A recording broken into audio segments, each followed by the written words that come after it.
Hi, welcome to Mindful Conversations. My name is Greg Dwyer. My guest today is Michele Murelli. She's a therapist, and what's interesting about her is she's an art therapist. Michele, thanks for being on the show today. My pleasure. So we met the other day. I posted something on Facebook. You responded. We did a podcast last week, and here we are. This is amazing. I know, it's crazy. So how did you get involved with art therapy, and what exactly is art therapy? Well, okay, I'll tell you how I got involved first. I was a senior in high school. I'd been painting in oil since I was 10, and I was also an academic. I loved learning things. I still do. And when I graduated, I had literally, I had no idea of what to do. So my guidance counselor asked me, had I heard of art therapy?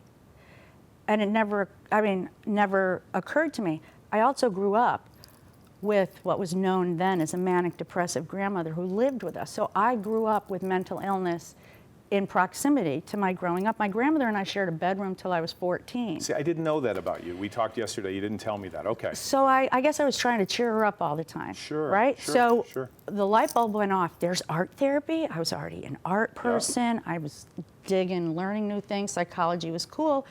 And my guidance counselor told me Albertus Magnus College in 1975 had an undergraduate concentration in art therapy.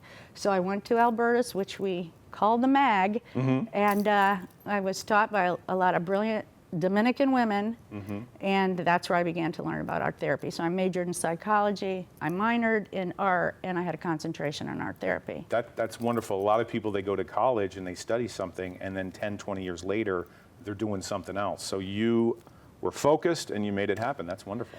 I cooked my way through graduate school in Boston. Oh, that's right. You remember. I remember. So I was at Lesley University for my graduate school. Okay. And when I graduated, I spent the first 16 years being a caterer, a chef, and an event planner. Right. Because I'm an artist. It's another art form. It is. It is. And then when my son was about to enter high school, that's when I began to do the work that I was trained to do. So for 20 years, I've been working with either kids in a psychiatric residential treatment facility, or my first 10 years were working with adjudicated male adolescents in an alternative to incarceration. Wow. And I'm telling you, art just breaks down all the barriers. Now, what is art therapy? What is it? What is it? Because most people have never heard. I mean, you have the caricature of somebody sitting down and drawing a picture of someone stabbing someone. You say you have anger issues, but it's deeper than that. Much deeper than that. So I have a traditional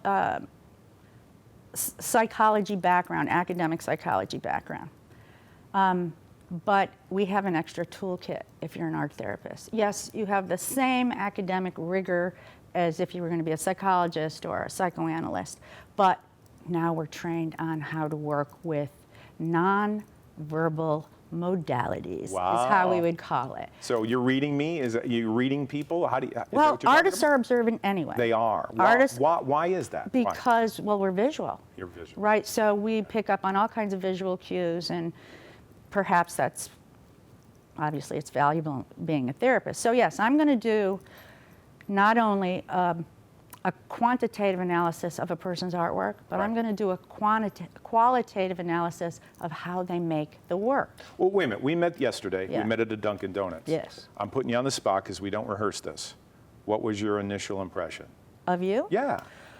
I can have conversations with this guy on topics that I can't have conversations with anybody else, because very few people have the interests that we have. Well, that's nice. Thank you. That's a compliment. And it was so easy to talk to you. I mean, we didn't, Yeah. we both had to go somewhere, and that's why it was over. That's right. But if we didn't have anywhere to go, we'd still be talking. We would have had lunch and dinner. Yeah, exactly. It was another it was McMuffin fun. or whatever it was that it we was had. Fun. Yeah. Okay, so you're looking at not only what they create, but you're looking at body, posture, and all of that at the same time. Cool. For example, you made a very simple example. If somebody's angry, they're going to stab the paper. Well, that's true, but it might not be that obvious. Right. All right. They might do things like, let's say they're drawing a figure, and the figure sometimes won't have hands. Yeah. That will indicate to me powerlessness. Right. If the figure doesn't have feet, that will indicate to me that they feel trapped and they can't get away from whatever is scaring them. Sure. If they make fingers that are pointed, I'm going to be concerned about aggression if body parts are missing Okay. or enlarged. What about like a big thumb? A big thumb, did you remember the book, Even Cowgirls Get the Blues? That's a book? No, I don't know Yeah, that book. Even Cowgirls Get the Blues. Back in the day, in the 60s, there's a huge novel. And the protagonist is a girl named Sissy. And she had overly large thumbs. And when Sissy was being, let's say, sexually harassed by someone, smack. She would thump the perpetrator with the thumb. Okay, so this is sort of backstory. Okay.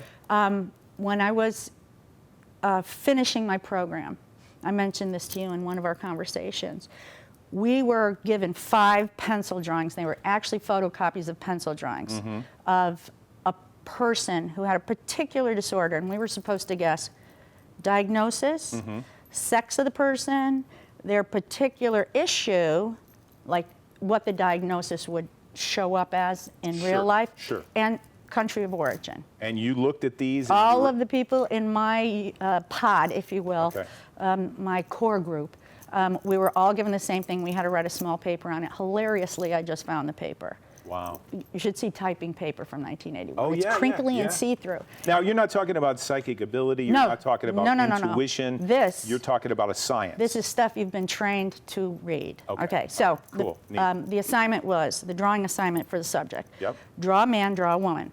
Draw anything you want, draw a house, and draw a hand. Okay.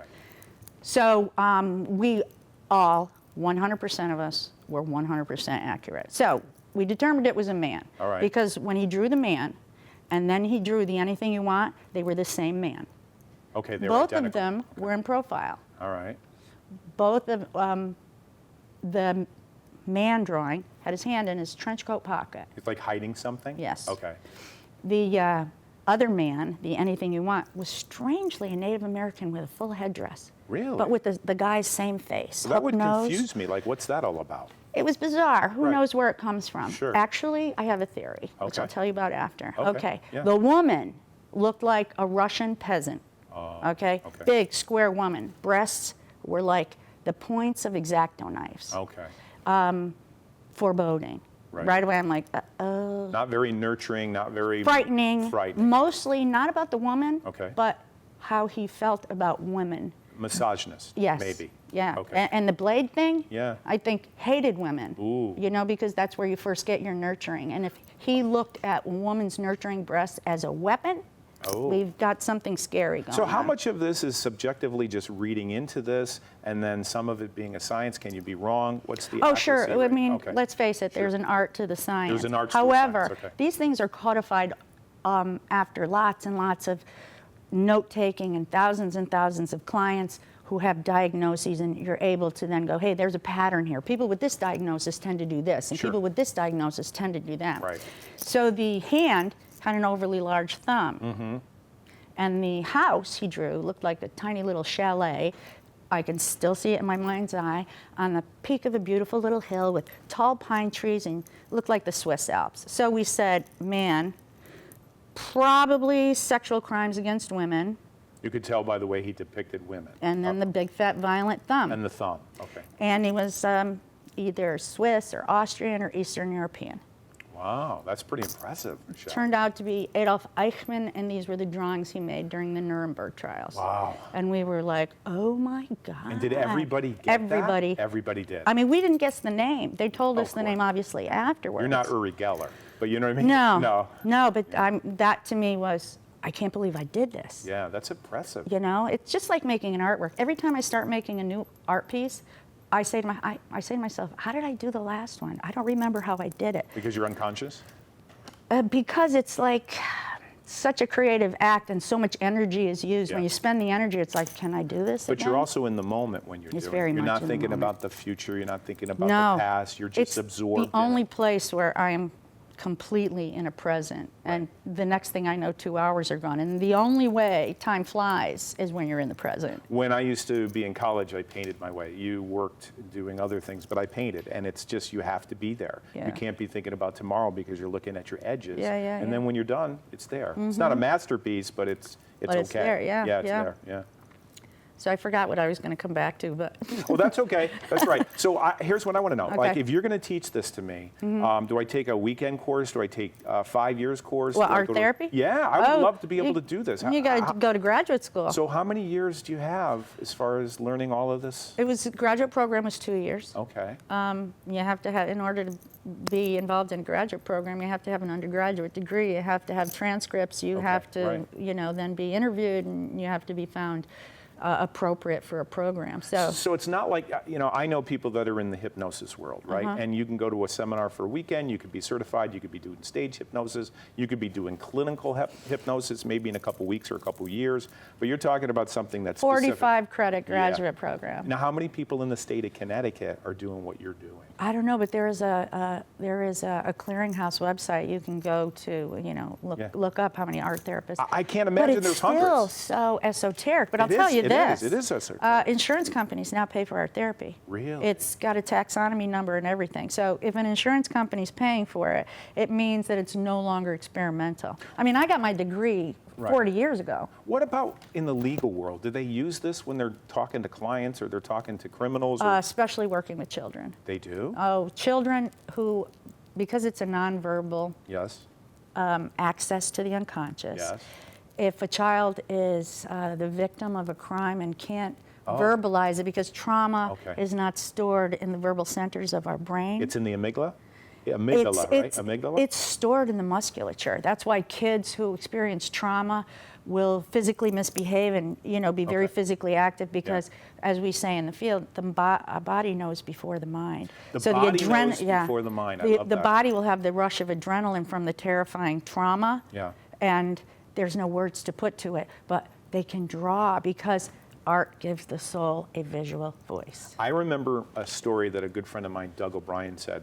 He told us that down in New York City on 9/11, beautiful, beautiful day, sunny, cloudy, just beautiful. It was a beautiful, probably cloudless. I remember it clearly. This woman takes her ATM card, puts it into the machine, takes out money. She looks up. As she looks up, she sees one of the planes going in. So after that, the trauma for her was every time she took her card and put it in the machine, that adrenaline just came right back Yes, that's to her. exactly right. Yeah, And the body knew it. The body knew trigger, it. an anchor. Absolutely. Right. Absolutely. But art therapy is a way into the unconscious faster than talking, because when you're talking, My conscious mind is guarding myself. absolutely, Right? we I'm protect I'm ourselves. We protecting build myself. brilliant Sure. structures to protect yourself from things that are frightening. Right. So when you're talking, all you have is your conscious mind to access. Exactly. But the injuries are in the unconscious mind. So if I sit down with you, how am I going to be relaxed enough or vulnerable enough to draw something that's going to reveal my subconscious? It seems to me that's very intimidating. Well,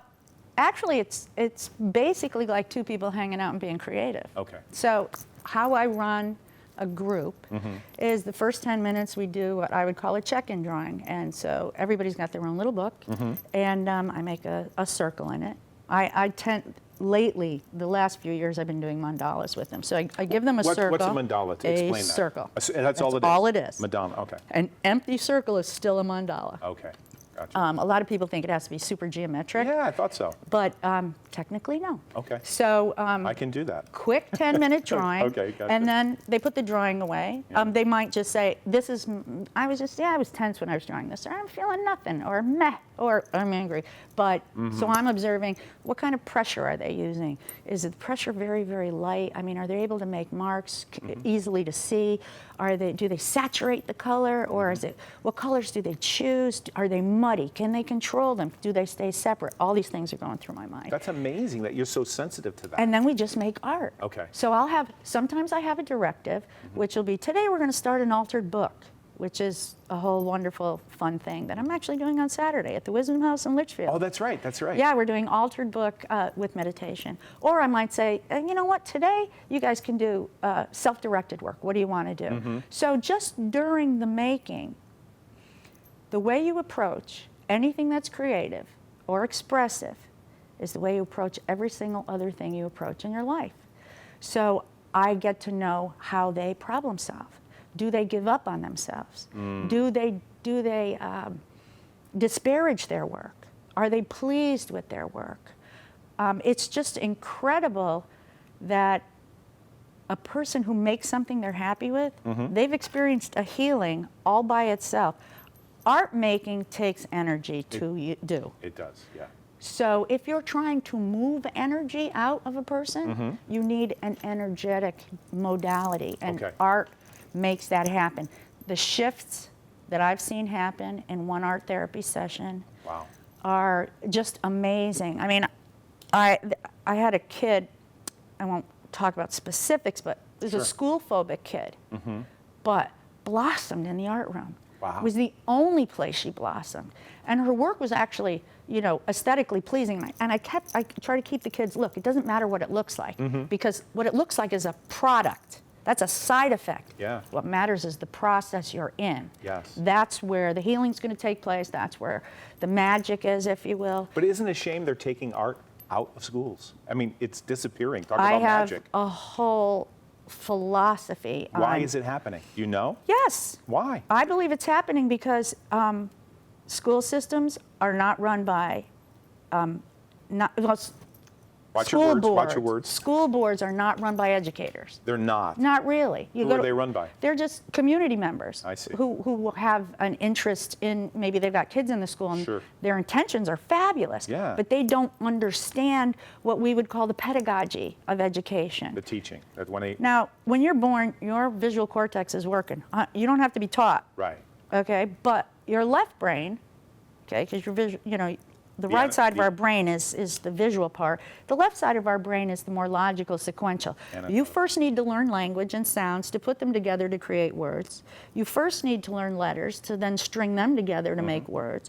You first need to know quantities with numbers to string them together to make quantifying decisions. You got to learn for a few years before you know how to use the left side. sure. You don't have to learn anything. Watch a kid pick something up. They're going to draw immediately. And they're creative. And there are stages of development in their drawing. Mm-hmm. We're taught how to identify a person's cognitive age by their drawing schema. I had a 16-year-old, when I was getting certified to teach art in the state of Connecticut. I also hold a professional license as an art teacher, Okay. which I did in my 40s, 20 years after I had my degree. But one of our also wonderful little end of school tests was see if you can guess what age this person is. So the group I was with, we got tricky.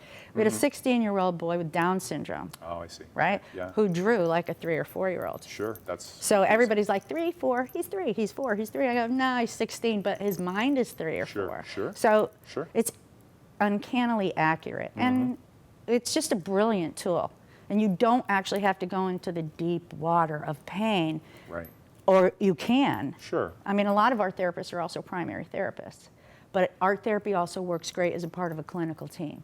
Because what would happen when I was working in a residential program, the kids would reveal to me the stuff that I can then bring to the clinical team. That's wonderful. And then the primary therapists, they had a primary therapist, they had a family therapist, were then able to work all the stuff. And it was just amazing. I have two friends, James Mapes, the other guy is Paul Draper, and they do shows. They're entertainers. So they get 10 people on stage, they give them pieces of paper, a pad, and something to draw with, and then they draw, and then they mix them up, and then they hand them out. They don't do a psychological analysis, but it's a trick. And I thought, oh, it's a nice trick. And then when we got talking the other day, I thought, this is real. It's like art imitates reality. You know, it's amazing how that thing was probably created because you could probably do that. If I gave you 3 or 4 drawings of different people that you've never met, you could probably identify male, female, what's going on. Probably some of the really more simple stuff. Sure. But as I said before, we also need to do a qualitative analysis. What does that mean? Well, the quantitative analysis is that's the picture, looking at the picture Right. and interpreting the picture. Right. The qualitative analysis is how the picture was made I see. while the person is making it, and Right. that's just as important.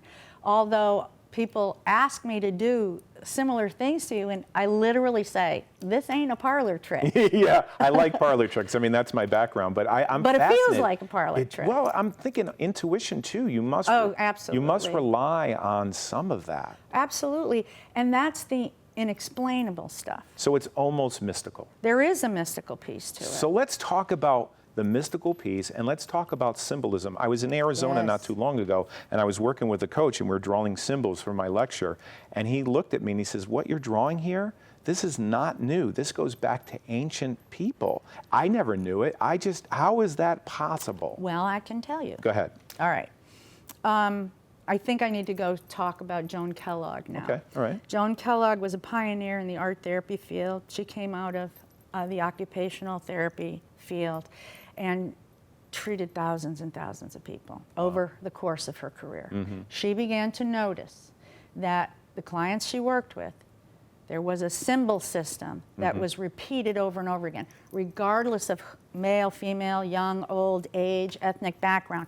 The same symbols would keep showing up.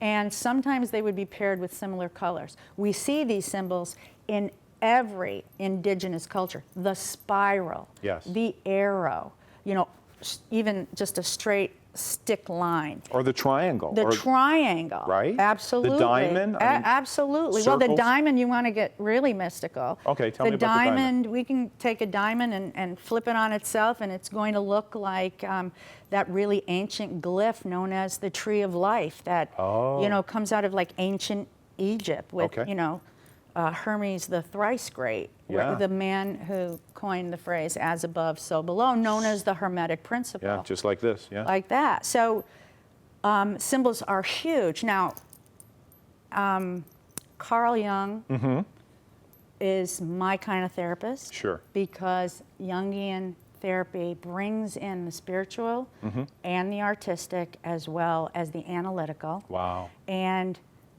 Lesley University happens to be of that philosophy. So it was the perfect place for me. Opened my mind to lots more things. And I think, let's face it, therapists are in the healing profession. Sure. And that, you know, you said love is the most important thing I think earlier. so, sure. I think that's also, love is the same thing as energy from what you would call the divine or God or the universe, right? Sure. And if you're intuitive, it means you're open to other people's energies, right? Everything is energy. Everything is, even the chairs we're sitting on. It's basically energy that's moving so slow that we can sit in it. Right. But everything is energy and everything vibrates. Right. So, like right now, it's happening to me. What's happening? I'm feeling a vibration because when I talk about something close to the truth, It's emotional. I get like this. Not even emotional, it's electric. Oh, it's electric. It's electric. It's, you know, it's a vibe. Yeah. Yeah. You know, Oh, hey yeah. man, groovy vibes. But that's a fact. Were you born in the 60s?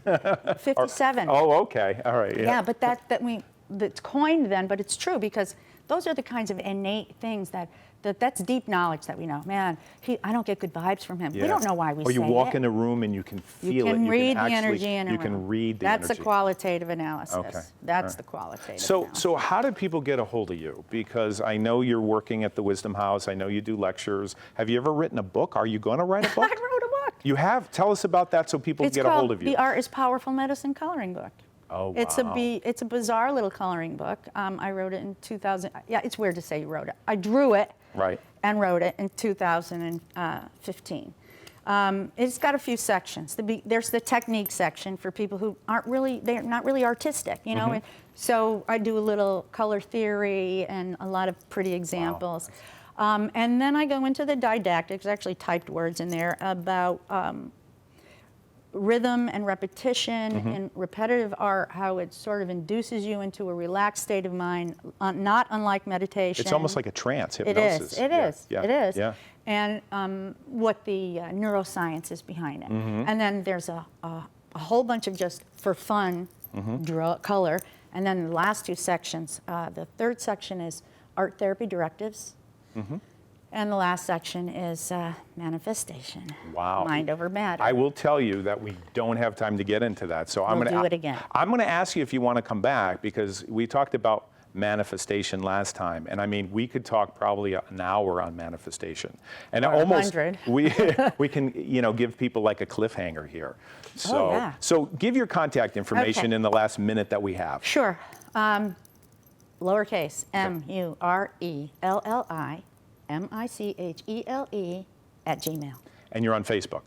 I am on Facebook as Michele Murelli, and also my arts nonprofit page, which is called Art Tripping. Excellent. Well, I got to tell you, this is called Mindful Conversations, and this has been a mindful Has conversation. it seriously been 25 minutes? It probably has been, and I got to tell you, you're blowing my mind. I had you on the podcast. We met yesterday, and then we're just doing this totally unscripted. Tempest Fugit, man. And I got to tell you, this is a mindful conversation. So thank you so much. I appreciate it. So be with us next time on Mindful Conversations. I'm with Michele Murelli, and we'll have you back next time, and we'll catch you next time. I'm sure we gave you something to think about. Thank you so much. I really You're very appreciate it. welcome. I had fun. Yeah.